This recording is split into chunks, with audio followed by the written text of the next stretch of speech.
Nabi Muhammad SAW dan Nabi Muhammad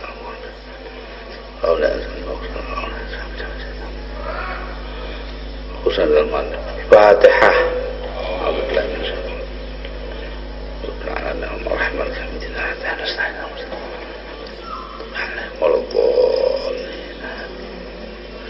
Silakan.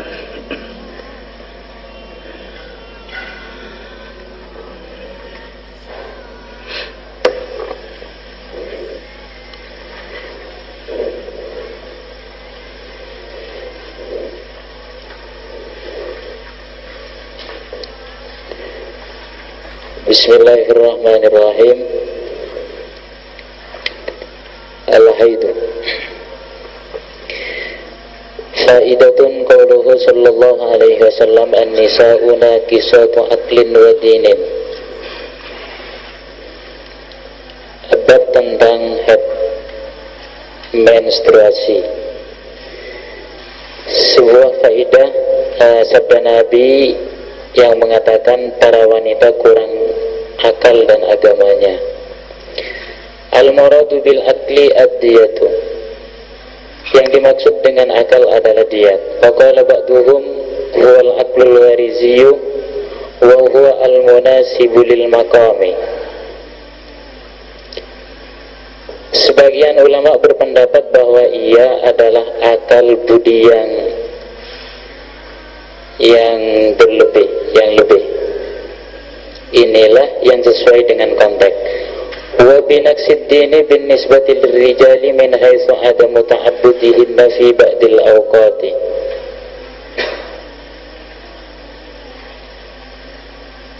Dan yang dimaksud kurang agamanya adalah bila dibandingkan dengan pria, karena mereka tidak dapat beribadah pada waktu-waktu tertentu.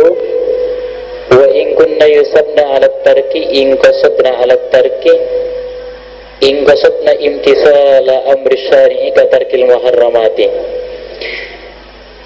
Meskipun mereka mendapat pahala karena meninggalkannya jika berniat, seperti melaksanakan perintah-perintah syariat sebagaimana meninggalkan keharaman.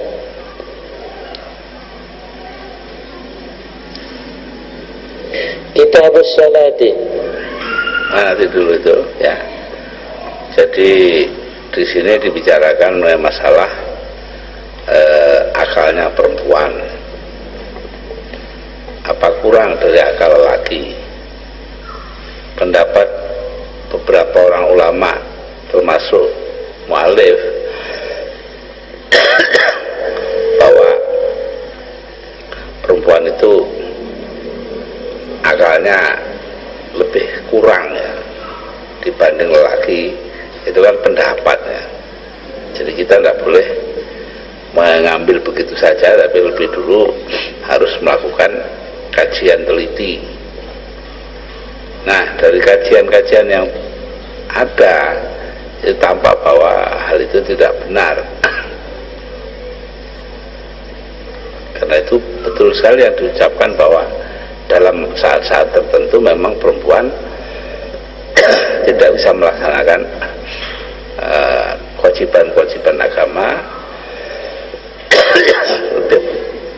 sama penuhnya dengan lelaki.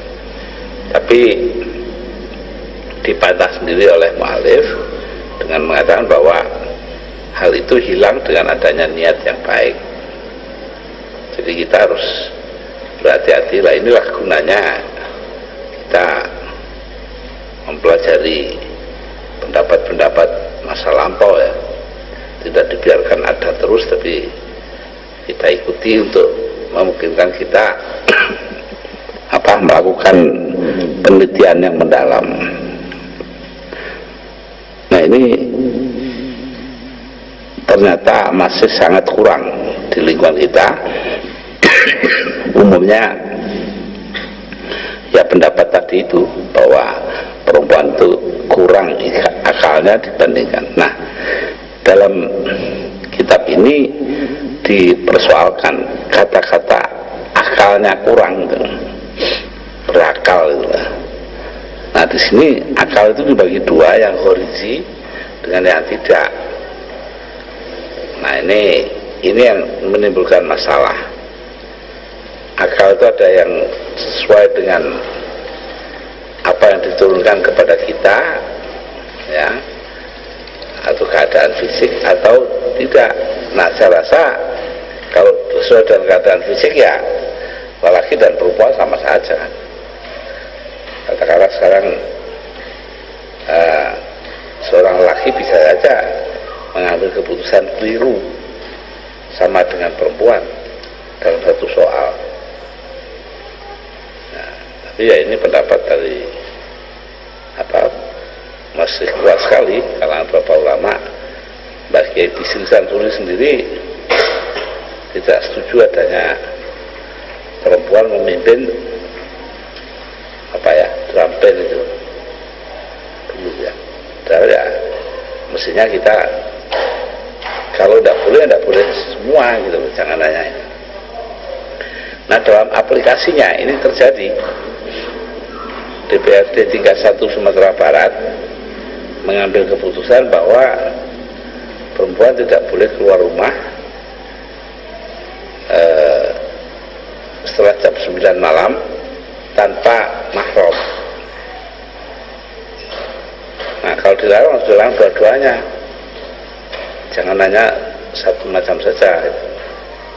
Nah karena itu ya sidang kabinet di waktu saya menjadi presiden itu sudah memutuskan bahwa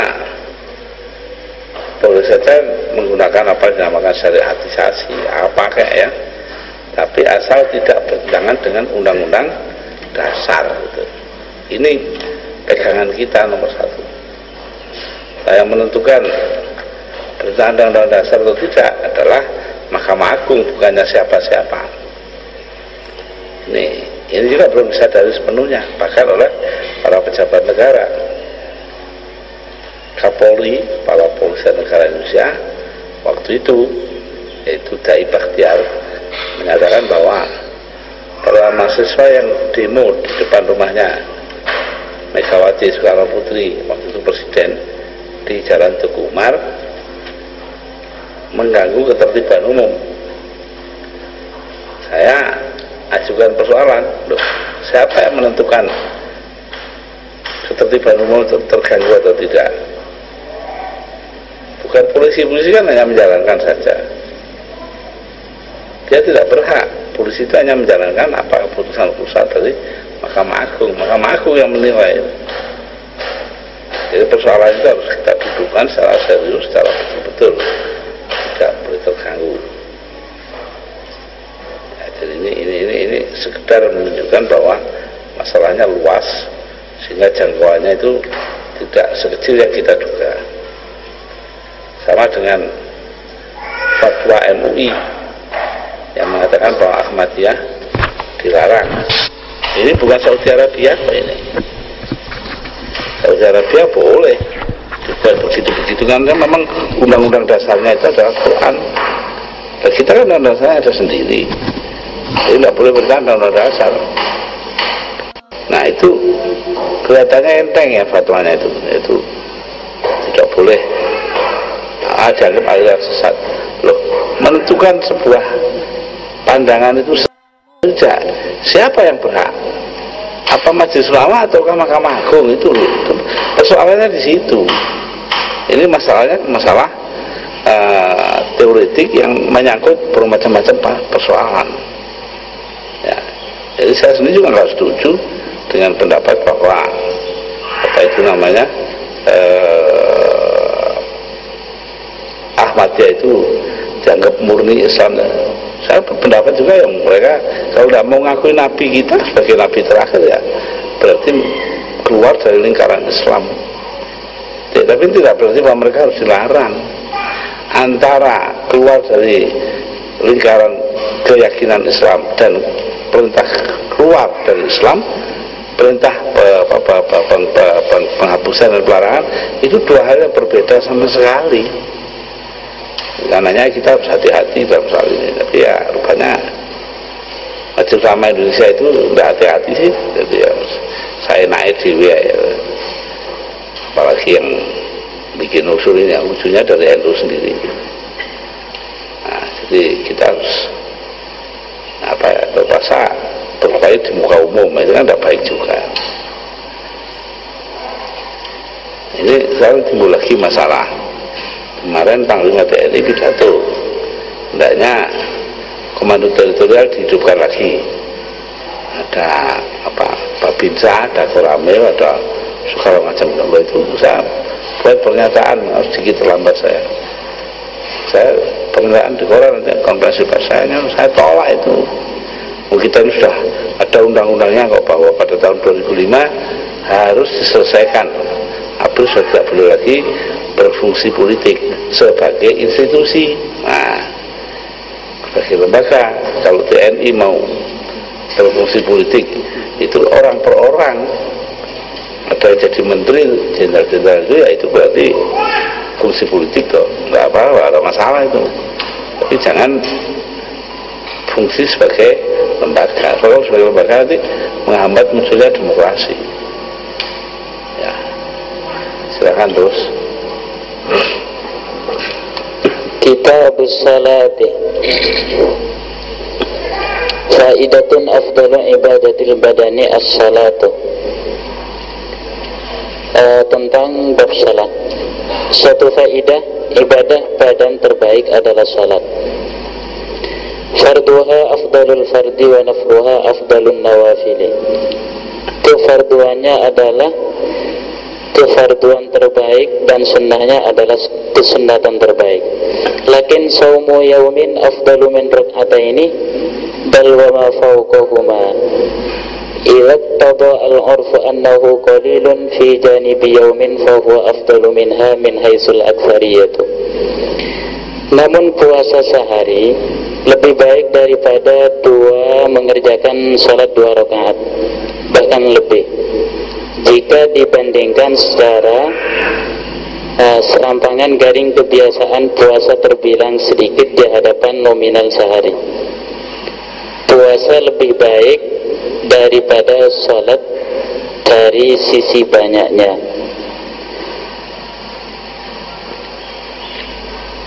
Ini kita bicara puasa wajib ya. Nah, puasa sunat itu lain lagi. Yang namanya juga puasa sunat hanya dia berbeda ya. Kalau sunat itu kan ya ikut pelanggarannya kesunatan, yaitu yang melakukan itu mendapatkan pahala, yang tidak melakukan ya tidak dapat azab apa-apa. Silakan. Faidatun ihtisasus salawatil khamsi bi awqatiha ta'abbudiyun la yuqalu ma'nahu. Suatu faidah ketentuan waktu yang ada dalam salat maktubah adalah sifatnya ta'abbudi. Artinya tidak bisa dirasionalkan maknanya. Wa abda ba'duhum lahu hikmatan wa hiya tudzakkirul insana biha nas'ahu. Sebagian ulama menyatakan adanya hikmah pada waktu-waktu tersebut, yakni mengingatnya manusia pada suatu waktu adalah merupakan proses kehidupan. Fakama luhu fil batni wa tahayyuhu lil khuruj minhu katulu'il fajri. Kesempurnaan dalam kandungan dan persiapannya untuk lahir bagaikan menyingsingnya fajar. Wa wiladatuhu katulu'is syamsi wa mansya'uhu kartifaiha. Kelahiran umpama terbitnya matahari, pertumbuhannya serupa dengan meningginya matahari. Wa mansya'uhu kartifaiha. Masa mudanya laksana keteguhannya pada posisi istiwa. Wa uhulatuhu kamailiha wa syaykhukhatuhu kakurbiha min wurubin. Wa mautuhu kawurubiha wa fana'u jismihi kammehaki afaris syamsi. Masa mudanya laksana ke saat dewasa serupa dengan proses condongnya matahari. Masa tuanya mirip matahari mendekati saat tenggelam. kematiannya sederajat dengan tenggelam dan hancurnya tubuhnya adalah hilangnya bekas-bekas sinar matahari. Ini adalah perumpamaan yang dipakai oleh mu'allif ya. Dia terbaca ini pendapat. Lalu ada lagi yang lebih menarik, yaitu Imam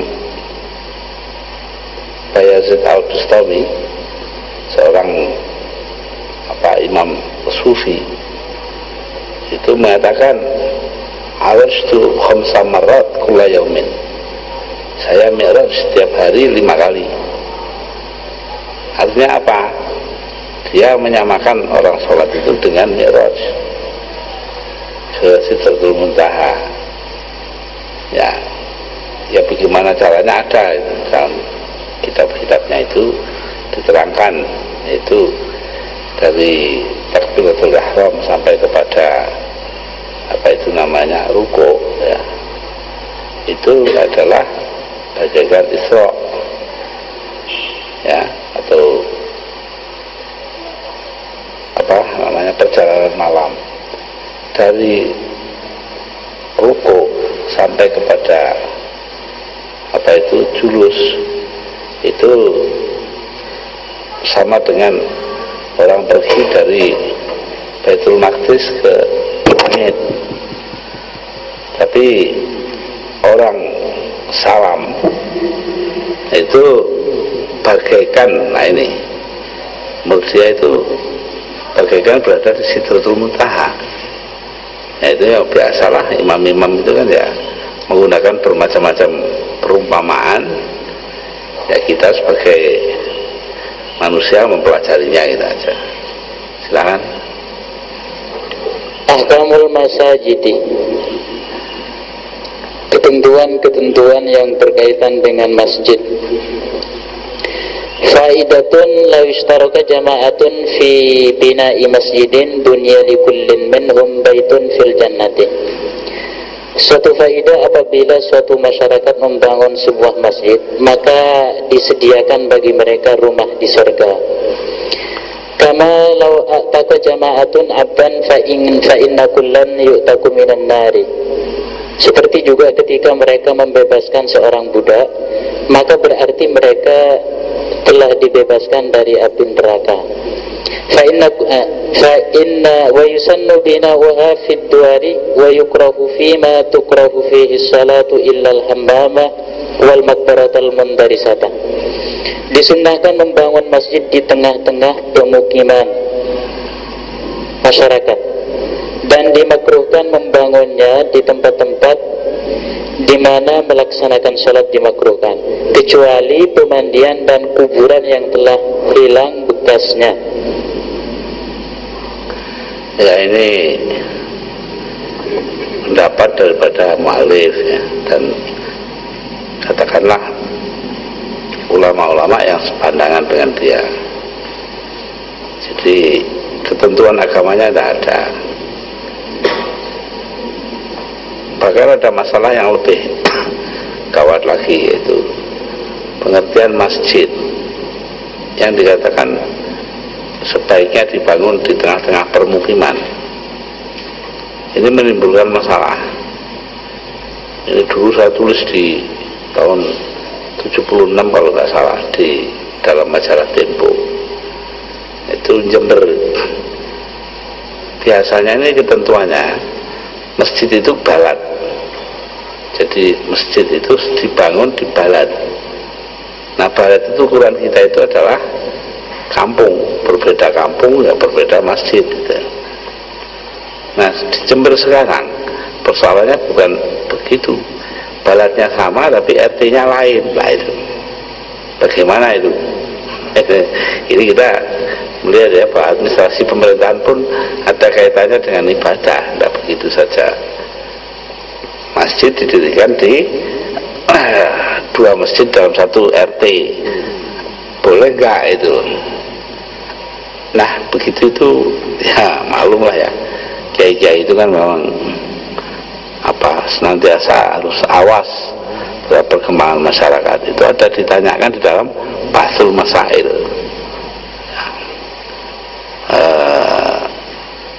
Cuma sayang walaupun saya tulis tidak ada jawabannya sampai hari ini ya, tidak ada jawabannya. Majelis Ulama timbang ngurusi Ahmadiyah segala macam, ya lebih baik ngurusi gitu-gitulah ya, bahwa ini masalah modern yang terkait dengan kehidupan kita bersama, ada hubungannya dengan ibadah. Silakan. Mas'alatun Al-masjidul ma'muru bimawatin tasbutu lahu ahkamul masjidiyah. Suatu masalah, masjid yang didirikan di atas tanah yang tak bertuan dihukumi sebagaimana masjid-masjid pada umumnya, bisyarti ayyakun al-amiru musliman wa ayyatalaffadha biwaqfihi aw yaqsida bil bina'i ja'lahu masjidan, dengan syarat pengurusnya haruslah seorang muslim dan dinyatakan dalam perwakafannya, atau dimaksudkan saat pendiriannya untuk dijadikan masjid. Ya, ini pendapat ini kan dalam masalah yang masjid yang wakaf. Padahal ada masjid-masjid yang didirikan di tempat yang bukan wakaf ya, biasanya milik perorangan, milik Fardi, masjidnya fulan gitu. Kalau yang wakaf tadi itu ya lain soal. Nah, di situ ada syaratnya itu, bahwa syarat untuk bisa menjadi masjid itu kalau dia bukan wakaf, bagaimana itu? Memang di situ lalu ada syarat wakifnya haruslah seorang muslim. Jadi dengan kata lain, seorang muslim dia menerima dari semuanya, itu mewakafkan tanahnya. Itu ini apa intinya ya. Nah, itu harus diingat bahwa mengapa begitu, karena wakaf itu tergantung dari wakifnya. Jadi ala syurutil wakif, al-waqfu ala syurutil wakif ya, wakaf itu tergantung kepada syarat yang diberikan oleh wakifnya. Karena itulah ketentuan seperti itu diadakan. Nah, sekarang ini yang menjadi soal adalah sudah dilembagakan gitu loh ya, ada yang mewakafkan tanah, tapi yang melakukan itu lembaga, bukan orang. Nah, padahal itu ya dalam kitab-kitab itu jadi pertanyaan, itu boleh atau tidaknya. Sementara yang lain itu ya bahwa banyak sekali orang yang non muslim ikut serta dalam perwakafan. Ya, ini hal yang harusnya dibicarakan bersama di dalam lingkungan umat kita. Silakan. Wa an takuna al-ardu al-madhkuratu lam tu'mar aslan aw shukka fi imaratiha aw amaraha kafirun qabla istila'il muslimin 'alayha aw ba'dahu wa lam tadkhul tahta yadi muslimin, atau keberadaan tanah tersebut belum dikuasai sama sekali atau diragukan kepemilikannya, atau dikuasai oleh orang-orang kafir sebelum orang-orang Islam menguasai wilayah itu, atau orang-orang Islam belum menguasai tanah tersebut, atau masih diragukan pula apakah kepemilikannya pada masa jahiliyah atau setelah kedatangan Islam. Wa kal mawati ma akhadhahu al-muslimu walau bi syira'in fasidin min kafirin,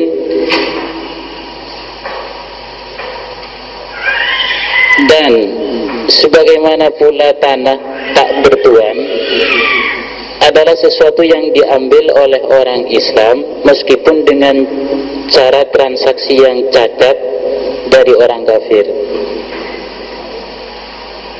Ya, ini untuk melengkapi ya pembahasan. sebenarnya ada nanti pembahasan mengenai masalah hubungan antara orang muslim dan non muslim. Nah, di sana itu orang Islam atau orang yang tinggal di muslim yang tinggal di kawasan yang dulunya kerajaan Islam itu bagaimana itu ada nanti dalam Muktamar Nahdlatul Ulama tahun 35 di Banjarmasin. Nah itu nanti di belakang ada orang kafir pun ya begitu gitu, mempunyai apa itu namanya hak-hak mereka sendiri, tidak bisa begitu saja mentang-mentang tidak muslim lalu terus kita bisa pakai semaunya ya. Nah, fakroh ini atau katakanlah ungkapan tadi itu untuk menunjukkan bahwa ada saat-saat di mana miliknya orang kafir sendiri juga harus dihormati. Sekarang فخرج بالمسلم الكافر فلا اعتداد ببنائه في تلك السور. Dalam hal ini orang kafir dikecualikan dari orang-orang Islam, maka pendirian masjid oleh orang kafir, maksudnya di tanah yang belum dimiliki, tidak dapat dikategorikan sebagai pembangunan masjid. Idza la yajuzu lahu ihya umawatil islami, karena orang kafir tadi tidak memiliki hak untuk membuka lahan yang mati di wilayah kekuasaan muslim. Ya, ini untuk mempertegas ya bahwa ada kekuasaan tertentu atas tanah, kekuasaan muslim sendiri, kekuasaan non muslim sendiri. Kekuasaan di sini artinya pemilikan. Nah, orang-orang kafir itu tidak ada jaminan bahwa dia boleh melakukan apa itu namanya transaksi atau membuat sesuatu di tanahnya orang muslim. Nah, ini yang menjadi masalah. Karenanya di sini dipersoalkan hal itu, yaitu tidak boleh ada atau dianggap tidak boleh ada masjid di tempat yang di atas tanah yang tidak dimiliki oleh kaum muslimin. Tapi kalau Indonesia itu hipotetis saja. Kenapa? Karena Indonesia ini kan hampir seluruhnya dimiliki oleh kaum muslimin. Silakan. Salatul musafir fa'idatun arkhasu al-muta'alliqatu bisafri 11. Fa'idah, keringanan yang berkenaan dengan perjalanan ada 11. Arba'un minha mukhtasatun bitawil faqat. 4 diantaranya dikhususkan hanya dengan panjangnya jarak tempuh. Wahia al-qasru wal jam'u wal fatu wa masul khufi salasan, yakni qasar, jamak, berbuka dan mengusap mujah untuk waktu 3 hari. Wal baqiyatu ta'umuhuma, sedangkan selebihnya umum baik karena jarak maupun bukan. Wahia aklul maitati wa tanafulu ala rahilati wa isqatu sholati bitayamum wa tarkul jum'ati, yakni memakan bangkai, sholat sunnah di atas kendaraan, digugur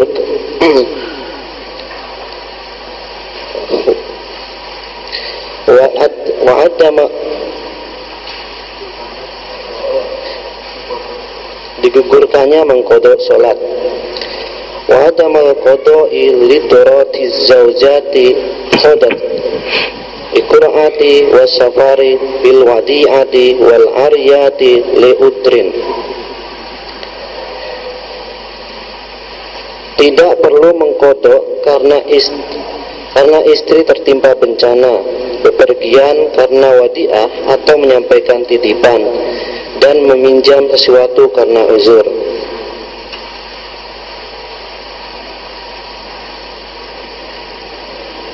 Ya, terus hukmu tariku sholah, hukum meninggalkan sholat.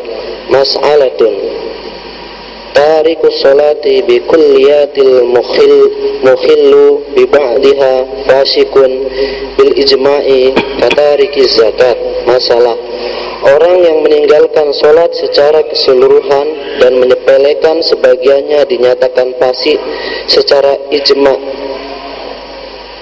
Sebagaimana juga orang yang tidak mau membayar zakat. Wa yajibu qatluhu bisayf ba'dal istitabati walau bitarki sholatin wahidatin.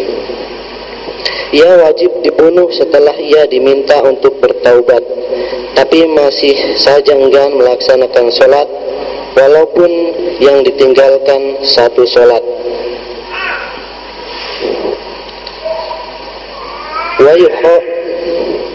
Wa yukhafu alaihi su'ul khatimah, karena dikhawatirkan ia meninggal dengan su'ul khatimah. Wal iyadu billah, semoga kita dihindarkan oleh Allah. Wala yajuzu liman ma'ahu ma'un i'ta'uhu iyahu, tidak diperkenankan bagi seorang yang memiliki air untuk memberikannya kepada orang yang tidak sholat. Bal yatawadda'u bihi,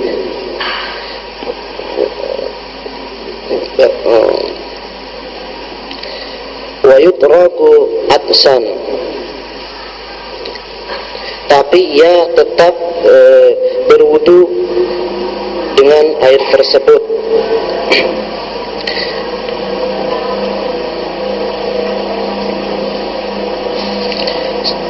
Meskipun orang yang meninggalkan sholat tadi dalam keadaan kehausan, li'annahu khairu muhtaramin, karena ia tidak layak dihormati sebagaimana kalbil makuri, sebagaimana anjing liar. Wa yanbaghi lil muqtadain alla yahdura majalisahu wa diyafatahu wa janazatahu. Hendaklah orang-orang beragama tidak menghadiri majelis-majelisnya, perjamuan-perjamuannya, dan saat kematiannya. Wa alla yusalli alaihi dohiron, termasuk agar tidak menyolatinya secara lahir. Liyartadi'a khairuhu, supaya orang lain tidak meniru jejaknya. Yang bagi kama qalahu Qutbi Said Ahmad bin Samit, ayakbaro bi mahalim ba'idin minal muslimin wa tusamma maqbaratal usab.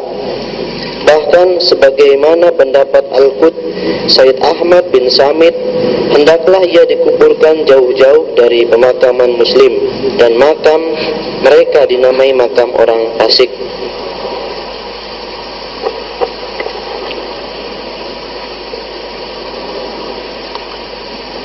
ya.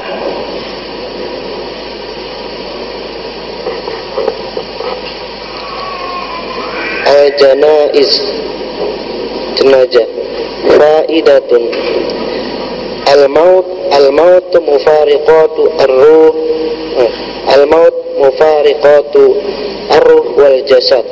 Faidah, kematian adalah terpisahnya ruh atau nyawa dan jasad. Warruhu jismu latifun la yubna abadan. Ruh adalah jisim atau materi halus yang tidak rusak selamanya. Wasibyanul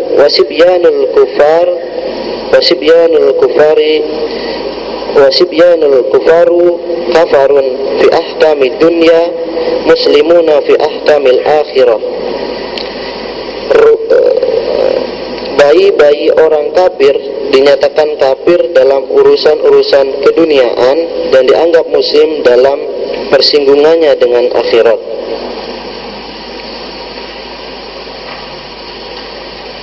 Faidatun, su'ila Abu Bakar an mautil ahli faqala mautul abi khasmu dhuhri. Wa mautul waladi sadul fuadi, wa mautul akhi qasul janahi, wa mautuz zaujati husnus sa'ah. Faidah, Abu Bakar ditanya tentang kematian para famili. Kemudian beliau menjawab, kematian bapak adalah pecahnya perisai, kematian anak adalah hancurnya hati, kematian saudara adalah patahnya sayap, dan kematian istri atau pasangan hidup hanyalah kesedihan sesaat.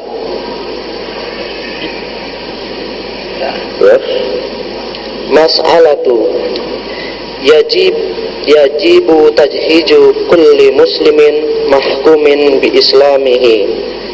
Masalah, wajib menyelenggarakan jenazah seorang yang masih berstatus muslim.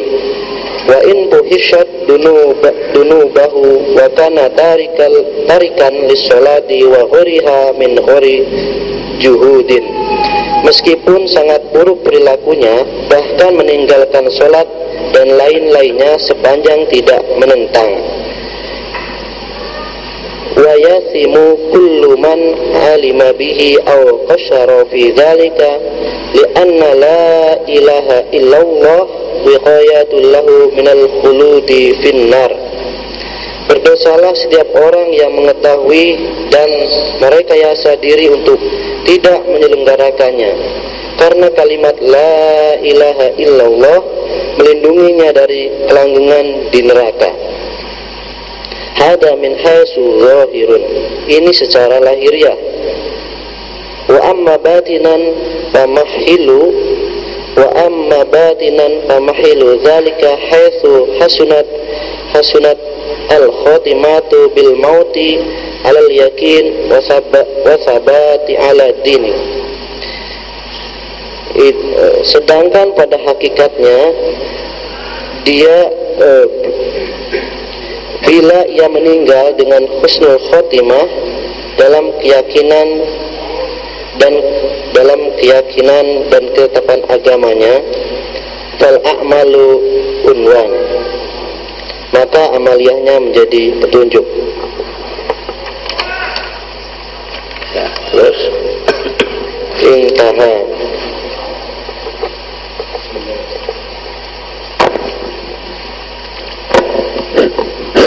Bismillahirrahmanirrahim.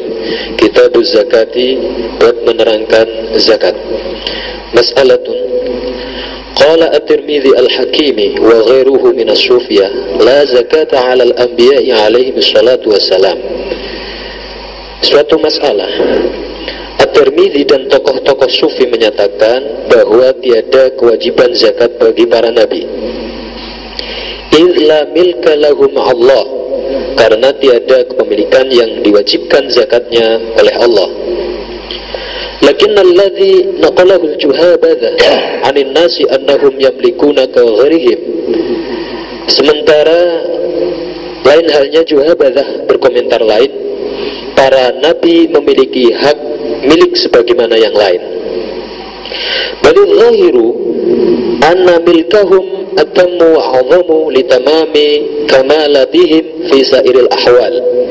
Bahkan dalam kenyataannya kepemilikan mereka lebih kukuh dan dominan karena dominasi mereka pada aspek-aspek lain. Ala tara annahu yalzamu al-malika al-muttara badlu malihi lahu sallallahu alaihi wasallam. Terbukti dengan kewajiban mengeluarkan harta yang dimiliki oleh seseorang sekalipun dalam keadaan darurat demi untuk kepentingan Nabi. Wa annahu yufti mahjatahu bimahjati, serta bahwa Nabi berhak menebus kewajiban orang lain dengan haknya. Fa idza kana aula bimilki kulli malikin min malikihi idh huwa aula bil mu'minina min anfusihim. Pernyataan kepemilikan Nabi melebihi kepemilikan orang-orang mukmin bahkan atas nyawa mereka sendiri. Fa kaifa la yamliku mala milku li ghairihi alaihi idza taqarrara dzalik. Fakrah ini menunjukkan bahwa Nabi mempunyai hak milik sebagaimana yang lain. Fa hukmul anbiya fi wujubi zakah hukmu ghairihim. Ini dikandung maksud bahwa Nabi pun wajib mengeluarkan zakat. Wastimbatu dzalika min qauli Isa alaihi salam kama hakahu Allahu anhu fi qauli a'udzu billahi minasyaitonir rajim wa awsani bis salati waz zakati ma dumtu hayya. Penggalian hukum ini didasarkan pada firman Allah Subhanahu wa taala tentang cerita Nabi Isa alaihi salam, a'udzu billahi minasyaitonir rajim wa awsani bis salati waz zakat ma dumtu hayya.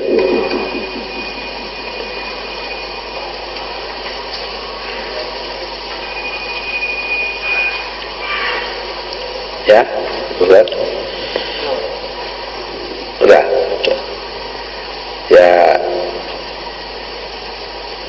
Ya namanya kalau tidak berbeda paham kan bukan ulama. Ya, jadi karenanya ya itu pendapat ya. Mungkin ada pendapat lain juga, kita tidak tahu di kitab-kitab lain. Tapi yang jelas pendapat ini didasarkan pada kenyataan hidup yang panjang, ya, dan juga menggunakan pemikiran akal. Kita mengatakan bahwa kalau para anbiya itu wajib zakat, kenapa Nabi tidak? Kalau gitu, secara itu waktu geger soal itu tidak ada gunanya. Silakan terus. Syurutu ma tajibu fihi zakah, bab menerangkan syarat zakat, syarat harta yang wajib dizakati. Mas'alatun tajibu az-zakatu fi jami'i ma yamlikuhu al-muslimu al-hurru mimma wajabat zakatuhu walau madina. Suatu masalah, semua harta wajib zakat yang dimiliki oleh orang Islam merdeka harus dikeluarkan zakatnya meskipun status harta dalam piutang orang lain. Wa hatta fi daini alladhi ala ghairihi ala al-mu'tamadi in kana naddan aw dhahaban aw fiddatan la nahwi masyiatin wa habin. Walau piutang yang terdapat di orang lain berbentuk emas dan perak, bukan jenis binatang, ternak dan hasil bumi. Na'am, law kana lahu manaihu 'inda ghairihi 'ariyatun wajabat zakatuha bi syartiha. Betul. Bahkan sampai jika ia memiliki aset yang dipinjamkan orang lain, maka baginya tetap harus zakat dengan persyaratan yang telah ditentukan. Li'annaha lam takhruj an milkihi, karena kepemilikan belum beralih darinya. Bikhilafi ma law aqradahu iyyaha, berbeda apabila ia menjadikan aset tersebut sebagai pinjaman modal. Summa in tamakkana min al-ikhraj fi daini bi anna kana ala mali'in muqarrin aw lahu alaihi hujjatun akhraja halan. Dalam masalah piutang, jika dimungkinkan mengeluarkan zakat dengan harapan akan dikembalikan secara penuh. Wa illa fahatta yaqbidahu fayukhriju zakata ma madha faqad tastaghriqu kullahu aw jallahu. Meskipun dengan perjanjian baru, maka bagi si pemilik harta tetap dikenai kewajiban zakat pada masa jatuh tempo zakat. Walau abra'ahu 'an ad-daini lam yabra' an qadri zakah wala yasihu ay yabra'ahu an qadriha kula 'amin wa yanwi bihi az-zakatu li 'adamil qabd.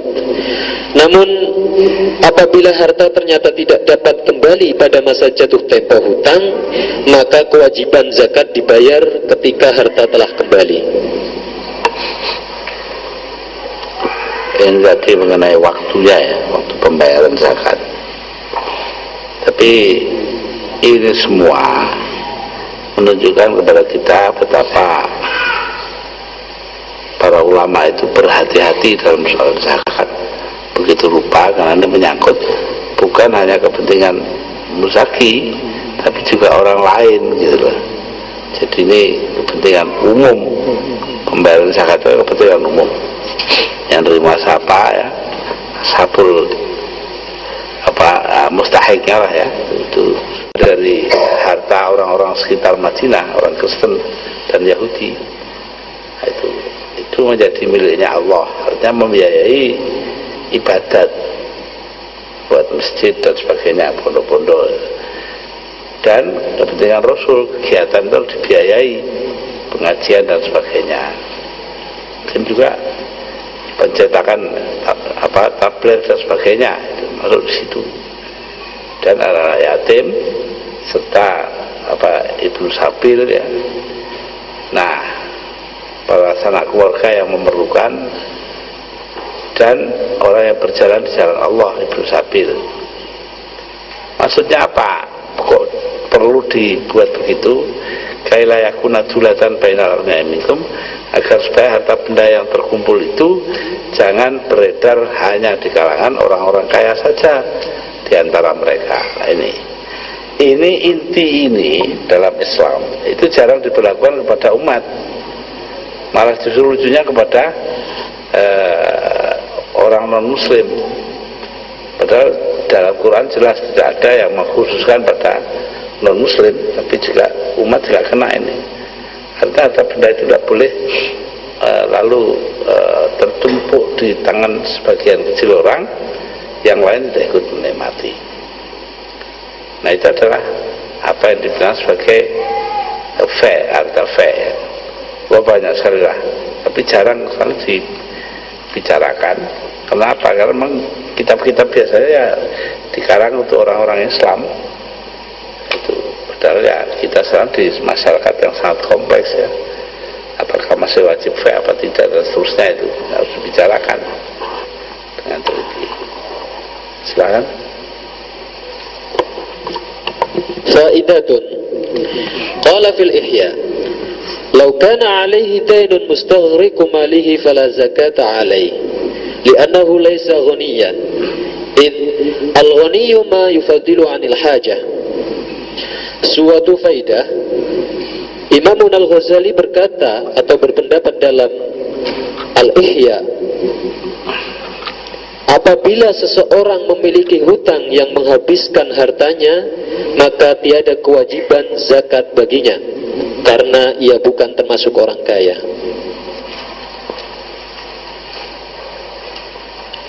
Ya, ini menjadi pertanyaan salam.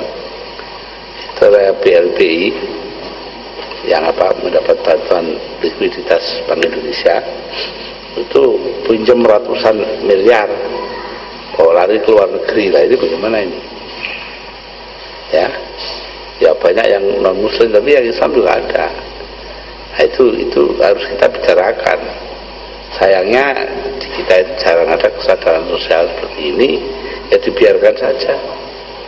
Ya, banyak teman-teman kita yang begitu kelakuannya itu, bawa lari uang ke luar negeri, pinjam. Juga nanti menyembunyikan itu dengan cara yang menurut mereka cerdik, tapi ya sebenarnya gampang ketahuan. Ambil contoh Astra, Edwin Surajaya itu ketika Astra sendiri meminjam uang dari BPPN atau minjam uang dan kemudian di cover oleh BPPN, maka dinyatakan Astra sudah tidak punya uang lagi, tidak punya harta. Tapi Edwin sendiri itu menggunakan uangnya Astra itu untuk membuat perusahaan di Amerika, New Bridge. Nah, perusahaan ini yang membeli Astra di Indonesia. Loh, coba toh, bolak-balik situ lagi gitu.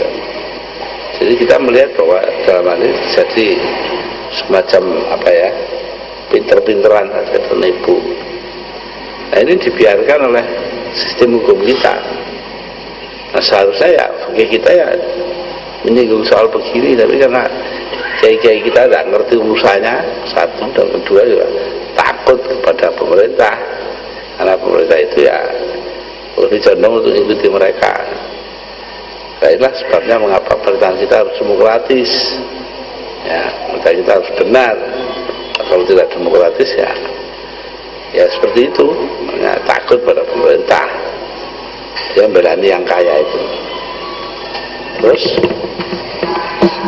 Al-Fitrah, bab menerangkan zakat fitrah.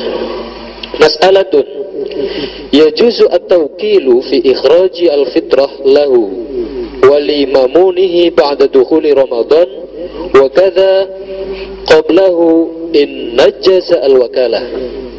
Masalah,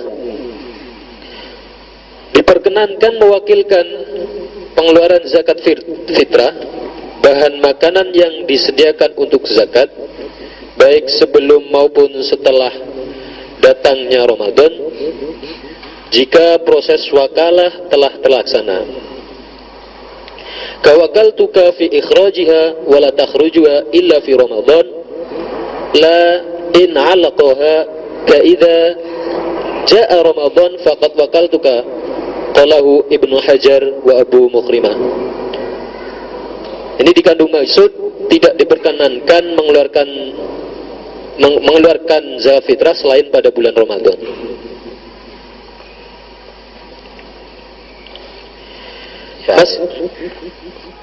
Ya itu satu sisi pandangan ya.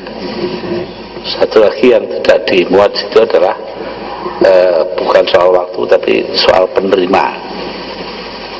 Yang berhak menerima zakatnya itu diserahkannya loh ya, adalah orang-orang yang mustahik zakat. Nah ini nanti sulitnya adalah amil yang kena, tidak boleh diterima. Ya pendapat ini atau masalah ini masalah yang kecil, jadi tidak diramaikan di mana-mana. Sekarang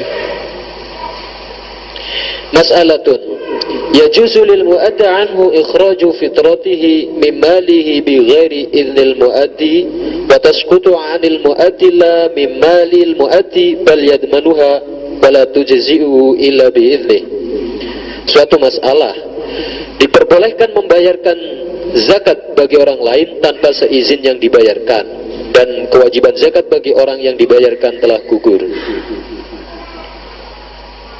Ya, silakan. Kaifiyatu ada'i zakah wa hukmu naqliha, bab menerangkan tata cara mengeluarkan zakat. Faidatun la yasihu bai'u ma wajabat zakatuhu ghairu mali tijarah. Faidah, tidak sah menjual harta yang digunakan untuk berzakat selain harta peniagaan. Sawa'un ba'ahu kullahu aw ba'dahu, baik dijual semua atau sebagian.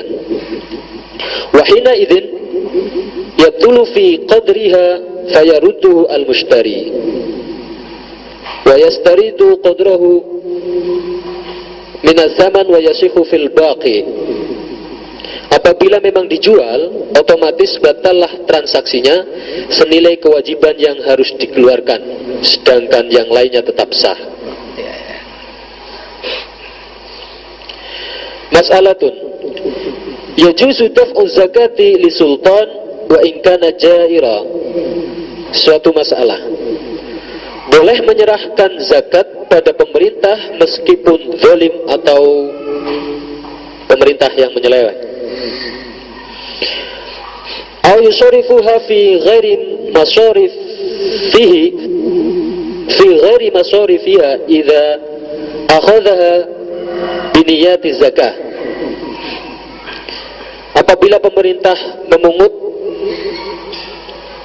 dengan instruksi zakat, waqad sahhat wilayatuhu, asalkan ia adalah pemerintah yang sah, wa qawiyat saukatuhu, dan pemerintah yang berdaulat. Wa in aqadat imamatuhu bistikhlafin aw bai'atin aw taghallabin, atau pemerintah yang hasil dari peralihan kekuasaan atau bai'ah atau hasil kudeta, tetapi menyerahkan zakat atas harta-harta kasat masyarakat,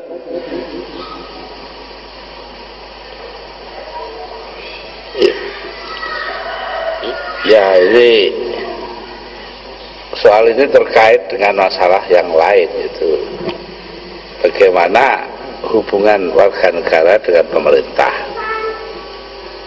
Ini penting sekali, ini yang mestinya buat pembicaraan khusus mengenai hal itu. Para wali dulu begitu, itu ada mengatakan Sunan Ampel, ada bilang Sunan Kalijogo, itu buat tembang lelilir itu, lelilir tandure semilir tak ijo royo-royo tak senggo kewanten anyar cangon perek nobel mingkui lunyu-lunyu pereken. Nah itu dan situ ada semua itu pakai baju yang bersih untuk sepo menghadap raja, sepo menghadap raja. Mumpung jembar kalangane, kebetulan karena lingkarannya luas lan padang rembulannya, dan rembulannya itu terang. Ini sebetulnya adalah masalah doktriner yang luwet sekali. Bagaimana hubungan seorang warga negara dengan penguasa, ya, itu masuk dalam bab bahwa apakah wajib taat. Quran mengatakan wa Rasulullah minkum. Kita disuruh taat kepada Allah, kepada Rasul, dan kepada pemerintah. Tapi apakah ini berlaku untuk orang-orang yang zalim? Ini menjadi masalah. Rupanya mu'alifnya ini condong kepada pendapat yang umum di masyarakat, yaitu bahwa zalim atau tidak, ya, itu sebuah hadis yang terkenal yang mengatakan bahwa imamun fajirun siduna aman khairun min fawdha sa'atin. Imam yang keterlaluan, yang zalim selama 60 tahun masih lebih baik daripada anarki sesaat. Nah, atas dasar ini makanya dibiarkan. Nah, sekarang kita tidak pernah membicarakan apa yang dinamakan fawdha sa'atin dan apa yang dinamakan imamun fajirun. Apakah Pak Harto dulu itu fajir apa tidak umpamanya? Ya tidak tahu, yang sekarang ini fajir apa tidak, saya tidak tahu. Mestinya hal-hal begini yang menjadi pembicaraan. Kalau saja pembicaraan ini tidak bisa terbuka, ya mestinya dengan menggunakan pendekatan dari Kiai Ahmad Mutamakin, bicarakan saja sebagai alternatif. Itu namanya strategi budaya. Jadi tidak nyebut penguasanya mana, tapi penguasa yang baik itu harusnya begini loh, gitu. Ya, saya kita ini melihat di situ apakah bisa apa tidak. Ya, saya nggak dibicarakan lebih jauh, kita ambil nggak pernah ada pembicaraan tentang hal ini. Padahal ini penting sekali.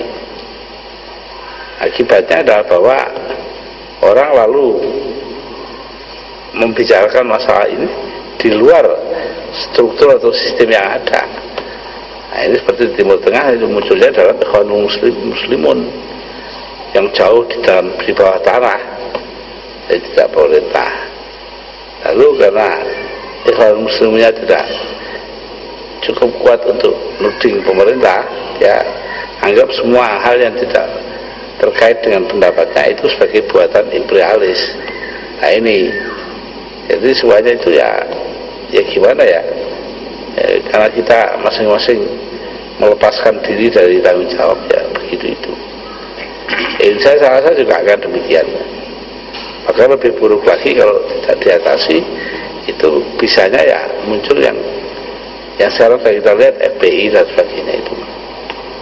Artinya ambil tindakan sendiri-sendiri di luar pemerintahan. Ya, sekarang wa amma alladhi yalzamuhu tujar kullu sanati minal kharis fa in a'tahu iyyahu anti bi nafsin la nahwa khaufin jazalahu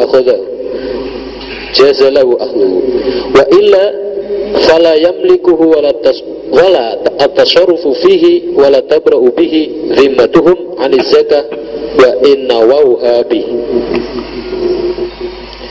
Adapun biaya yang wajib dikeluarkan oleh para pedagang apabila murni atas kerelaan pemerintah boleh mengambilnya. Jika bukan atas kerelaan maka pemerintah tidak boleh memiliki dan mendistribusikannya. Kendati atas kerelaan dan bahkan sekalipun diniatkan untuk zakat, tetapi tidak dapat dihukumi sebagai zakat.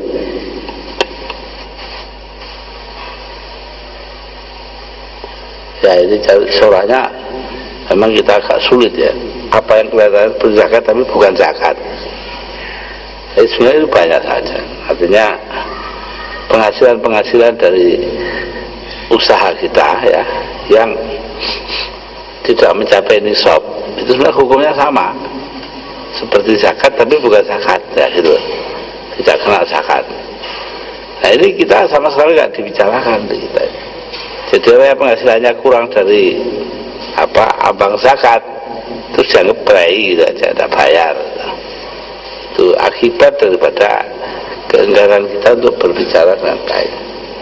Saya rasa ini akarnya dari masa lampau ya, karena kiai-kiai kita dulu diakali oleh para petugas pedagang ya, dipecah-pecah kecil-kecil harta bendanya supaya tidak kena, kalau ngumpul jadi satu kena zakat, kalau dipisah-pisahkan tidak. Nah ini cara-cara untuk melarikan diri dari kewajiban zakat. Ya ini kenyataannya terjadi ya, kita harus hati-hati. Bahkan kalau kita meminjam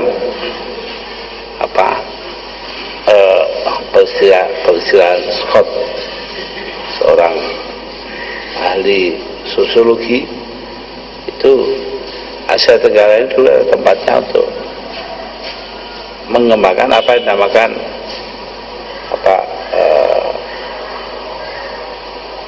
moralitas petani, morality of the peasant. Itu dia studinya tentang Vietnam tahun-tahun 30-an, 1930-an, ketika waktu itu moral economy of the peasant itu pemilikan tanah itu tidak ada dasar moralnya sama sekali. Lalu petani membuat dasar moral sendiri, ya, karena mereka